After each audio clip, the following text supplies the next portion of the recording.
So computer network का 35th part है और हम राउटिंग एल्गोरिथम्स देख रहे थे, उसमें डायनामिक देखते हैं, डिस्टेंस वेक्टर राउटिंग। ठीक है, क्यों अडेप्टिव है समझ में आएगा। ठीक है, मान लो एक राउटर ए है और इनिशियली इसकी एक टेबल होती है जो एम्प्टी है, तो initially routing table for router is empty. Second, every router will be knowing the information of the direct connected routers. ठीक है, जो ए से डायरेक्टली कनेक्टेड है उनकी इन्फॉर्मेशन होगी उसके पास। ठीक है, तो लेट्स से ए से बी कनेक्ट हो गया केस 2 में, और ये 4 जो है वेट है, या इसको बोल दो एस्टिमेटेड कॉस्ट है, या जो कॉस्ट होने वाली है कि कितना वेट होगा एक राउटर से दूसरे राउटर तक पहुंचने के लिए, कुछ यूनिट्स है। ठीक है, तो 4 यूनिट्स है। तो यहाँ पे देखो, इसने ए को अगर बी को पैकेट भेजना होगा तो वो अपनी टेबल अपडेट कर देगा, क्योंकि अब बी से कनेक्टेड हो गया है। तो बी डेस्टिनेशन क्या है, बी है, एस्टिमेटेड कॉस्ट क्या है, 4 है, और नेक्स्ट हॉप क्या है, मतलब ए किसके थ्रू होते हुए बी के पास जा रहा है, किसी के थ्रू होते हुए नहीं, तो अभी एम्प्टी रहेगा। ठीक है, नेक्स्ट क्या होगा, लेट्स से सी भी कनेक्ट हो गया और इसका 3 यूनिट वेट है, तो सी भी अपडेट हो जाएगा इसकी राउटिंग टेबल में, C3 और नेक्स्ट है सी और बी आपस में कनेक्ट हैं, लेट्स से वेट है इस बार 0.5 यूनिट का। तो अब देखना, ये इस वजह से इसको हम कहते हैं अडेप्टिव है, डायनामिक है, इस वजह से कहते हैं डायनामिक एल्गोरिथम, इसलिए कहते हैं कि देखो 4 जो था वो ज़्यादा वेट था, ज़्यादा यूनिट वेट था। तो अगर हम एस्टिमेटेड कॉस्ट यहाँ से निकाले तो 3.5 आ रही है, 3.5 दैट इज लेस देन 4।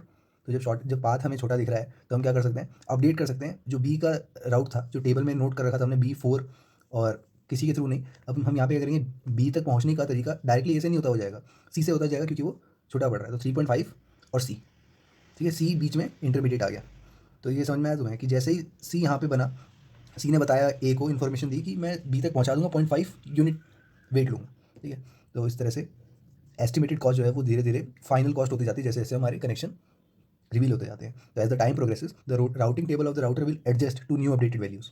ठीक है, जैसे जैसे नई अपडेटेड वैल्यूज आती है उसके अकॉर्डिंग एडजस्ट होती है routing table, and the estimated cost will converge towards the final cost. ठीक है, तो पहले जो नॉर्मली जो कॉस्ट थी, जो स्ट्रेट फॉरवर्ड थी, वो फाइनल कॉस्ट बनती है जैसे जैसे बढ़िया हमें ईजी लेस वेट का पाथ दिखता रहता है। अब देखो, लेट्स से यहाँ पे ए बी और सी तो कनेक्टेड थे ही, साथ में सी से डी कनेक्ट हो गया, 8 यूनिट है कॉस्ट इसकी, बी से डी कनेक्टेड है, 2 यूनिट कॉस्ट है इसकी। तो जैसे ही ये कनेक्शन बैठा तो ए तक बात पहुँच जाएगी जब सी बताएगा कि भाई मैं डी से कनेक्टेड हूँ और 8 यूनिट का पाथ है, ओके, ए तक इन्फॉर्मेशन पहुँच गई। बी भी बोलेगा मैं डी से कनेक्टेड हूँ, 2 यूनिट का पाथ है, वो बोलेगा ओके। अच्छा, एक बात है यहाँ पे ध्यान से समझना कि ऐसा नहीं होगा कि तुरंत ही बता देंगे दोनों एक साथ, असिंक्रोनियस तरीके से होगा। बता भी सकते हैं, मगर जनरली क्या होता है, इसको जब भी मान लो इसने बताया, मान लो इसके थोड़ी कुछ सेकंड बाद इसने बताया, ऐसा भी हो सकता है। ठीक है, तो इन्फॉर्मेशन पता चल रही है ए को, और ए खुद को अपडेट कर रहा है।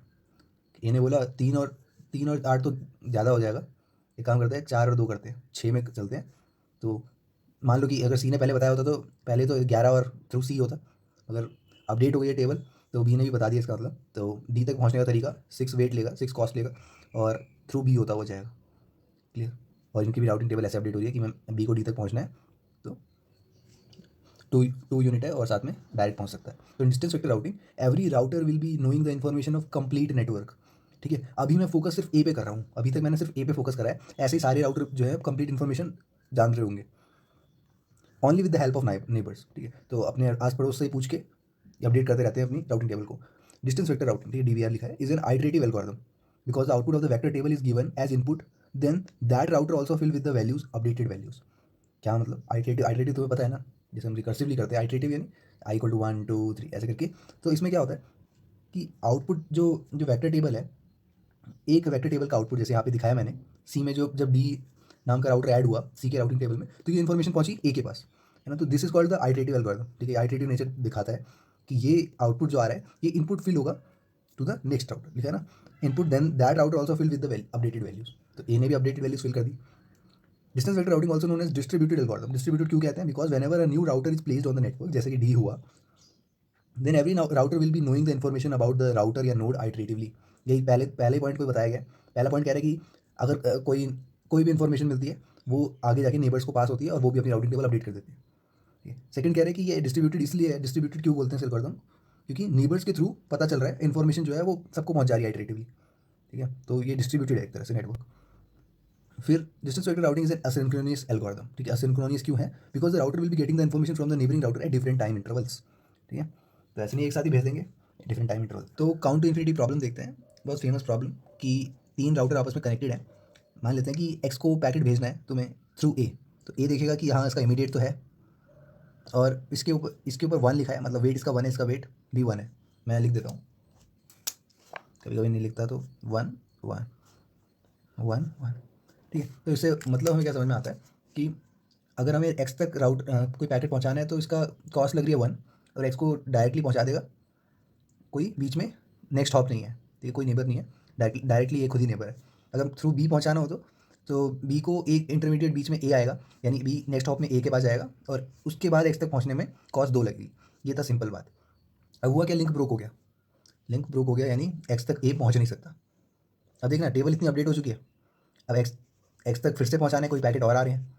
अब जैसे ही पैकेट आया, अब चीज़ समझना बात को, यहाँ ए डायरेक्टली एक्स तक नहीं पहुंचा पा रहा है इसको, तो वो क्या करेगा, वो चेक करेगा कि और कोई है पड़ोसी, तो देखेगा कि हाँ बी के पास एक्स तक पहुंचने का रास्ता है, और वो 2 यूनिट्स की कॉस्ट लेता है, तो बोलेगा ठीक है मैं बी को भेज देता हूँ, और मैं 3, क्योंकि ए से बी का डिस्टेंस क्या है, ए से बी के बीच में जो कॉस्ट है एस्टिमेटेड कॉस्ट वो 1 है, तो 2 तो ऑलरेडी थी, तो यानी एक्स तक पहुँचने में 3 लग जाएगा, थ्रू बी होता हो जाएगा। क्लियर। अभी इसको मत देखना, ठीक है, अभी सिर्फ ए और बी को देखो। अब बी बोलेगा कि हाँ मैं पहुँचा तो दूंगा, मगर मैं ना ए के थ्रू होता हुआ जाता हूँ, तो बोलता है ठीक है, तो 3 के बाद 4 हो जाएगा यहाँ पे, क्योंकि ए और बी के बीच में डिस्टेंस कॉस्ट जो है 1 का है, तो ए। अब ए के पास जाएगा, ए बोलेगा कि लिंक तो ब्रोकन है, बी ही है जो है, तो 5 करके बी के पास, ऐसे करते करते इन्फाइनाइट तक चला जाएगा। ठीक है, जस्ट फॉर एग्जांपल मान लो, जस्ट फॉर एग्जांपल कि यहाँ पे बीच में ऐसे करके 101 आ गया, और लेट्स से के नाम का राउटर भी कनेक्टेड है। अब के थ्रू भी किसी ने रिक्वेस्ट भेजने की कोशिश की ना, मतलब एक्स को अगर पैकेट भेजना है के थ्रू, तो वो बी की राउटिंग टेबल क्योंकि नेबर है, तो वहाँ से पता चलेगा के को कि मैं बी तक पहुँचा दूंगा। अगर मान लो इनके बीच में भी 1 की कॉस्ट आ रही है, तो 102, हार्डली देखो 4 गिनती के यहाँ पे राउटर है, 102 कहाँ से आ गए, इतने कहाँ से एस्टिमेटेड कॉस्ट आ रही है ना, तो ये चीज़ गड़बड़ होती जाएगी, और थ्रू बी होता है तो पूरा नेटवर्क एक साथ देख रहे हो खराब हो जाएगा। तो कह रहे हैं count to infinity problem is not at all a problem for the data packets. Data packet की प्रॉब्लम नहीं है, ठीक है। तुम्हें याद होगा कि डेटा पैकेट में क्या होता था, जब वो राउटर में घूमते थे, तो क्या होता था, अगर डेटा पैकेट की प्रॉब्लम होती थी तो time limit exceed TTL, sorry time to live जो है वो कम होता जाता था, और फाइनाइट नंबर में खत्म हो जाता था। ये तुम्हें याद होगा, मगर क्या यहाँ पे डेटा पैकेट की प्रॉब्लम है, यहाँ तो काउंट टू इन्फिनिटी प्रॉब्लम है। तो because the data packet may reach the destination और the packet may rotate only for a finite time, ठीक है, क्योंकि फाइनाइट टाइम में या तो देखो पैकेट पहुंच जाएगा, या फिर फाइनाइट टाइम में के लिए रोटेट करेगा, क्योंकि हमारे पास टाइम टू लिव वैल्यू है, ठीक है। तो अगर वो एक्सपायर हो गई तो ड्रॉप हो जाएगा पैकेट, ये सब हम डिस्कस कर चुके हैं। काउंट टू इन्फिनिटी प्रॉब्लम जो है ये राउटर की प्रॉब्लम है, राउटर्स की प्रॉब्लम है, हमारे इसमें डेटा पैकेट का कोई दोष नहीं है। तो फिलिंग विद रॉन्ग वैल्यूज़ और अनस्टेबल वैल्यूज़, ठीक है। यहाँ टेबल जो है, टेबल की डेटा जो है, देखो टेबल अपडेट हो रही है ना, डेटा पैकेट तो यहाँ से पैकेट तो बढ़िया आ रहा है, मगर खुद रॉन्ग दे रखा है, टेबल अपडेट रॉन्ग तरीके से हुई है। तो अनस्टेबल वैल्यूज हैं, these values are given as input to other routers, then the router are also filled with wrong values. तो ये एक बार काउंट इन्फिनिटी आई, बाकी सारी राउटिंग टेबल धीरे धीरे रॉन्ग वैल्यूज के साथ फिल होते रहते हैं, finally the network will collapse, and this problem is known as count infinity problem. Clear, short रखते हैं आज, ये आखिरी क्वेश्चन है। कंसीडर 5 राउटर ABCDE दे रखा है, connected with links having weights as shown, तो वेट है इसके 5 2 1 3 1 3 8 ऐसे करके। All uses distance vector routing algorithm, और हर router start with its routing table initialise to contain an entry for each neighbour with the weight और respective connecting link. शुरू में तो खाली होता है, जैसे जैसे कनेक्शन होता है वो राउटिंग टेबल अपडेट होती रहती है। After all the routing table stabilize, जब स्टेबलाइज हो जाती है, how many links in the network are use and unuse for carrying data. अब तुम्हें मैंने बताया हुआ है कि अगर राउटिंग टेबल स्टेबलाइज हो गई तो वो बेस्ट पाथ एकदम, मतलब जिसमें लोएस्ट कॉस्ट लग रही है वो वाला पकड़ेगा। तो देख लेते हैं, लेट्स से ए है, ए बी को जा रहा था 5 यूनिट, एस्टिमेटेड कॉस्ट 5 यूनिट थी, ठीक है। मगर जब पूरी टेबल जब स्टेबल हो गई है तो उसने देखा कि डी के थ्रू अगर जाऊँगा तो 3 यूनिट में काम हो जा रहा है, तो 5 और यहाँ पे नथिंग, नेक्स्ट हॉप नथिंग था, चेंज हो के 5 की जगह 3 हो गया, और थ्रू डी होता हो जाएगा। क्लियर। तो इसका मतलब यूज़ में क्या आ रहा है, ये 2 आ रही हैं, ए से डी का लिंक, डी से बी का लिंक आ रहा है, ए से बी का लिंक जो है अनयूज हो गया, क्योंकि अब स्टेबल हो चुका है, स्टेबलाइज हो चुकी है राउटिंग टेबल, ठीक है। तो यहाँ मैंने डैश डैश से डिनोट करा है अनयूज का। सिमिलर वे में देखो, बी से अगर तुम्हें सी तक जाना है, ये तो ऑलरेडी 1 है, तो 1 से तो कम होगा नहीं, ठीक है। डी से बी तक जाना है, ऑलरेडी 1 है, 1 से कम होगा नहीं। क्लियर। फिर देखो डी से ई जाना है, तो ये देखो 8 यूनिट्स लग रहे हैं, दे रखा है डी से सी का। तो हम काम करते हैं, डी से बी जाते हैं, बी से सी जाते हैं, तो 2 यूनिट्स में पहुँच गए सी।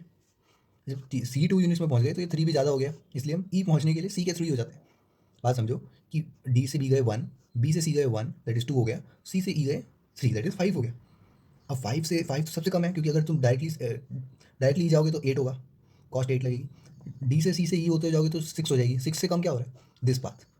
क्लियर। तो डी से बी जाओगे 1, बी से सी जाओगे 2, सी से ई जाओगे 5, 1 + 1 + 3 दैट इज़ 5। तो तुमने देखा 1 2 3 4 लिंक्स यूज हैं, और अनयूज हमारे 1 2 3 जो डैश हैं वो अनयूज 3 हैं। तो बस यही क्वेश्चन था।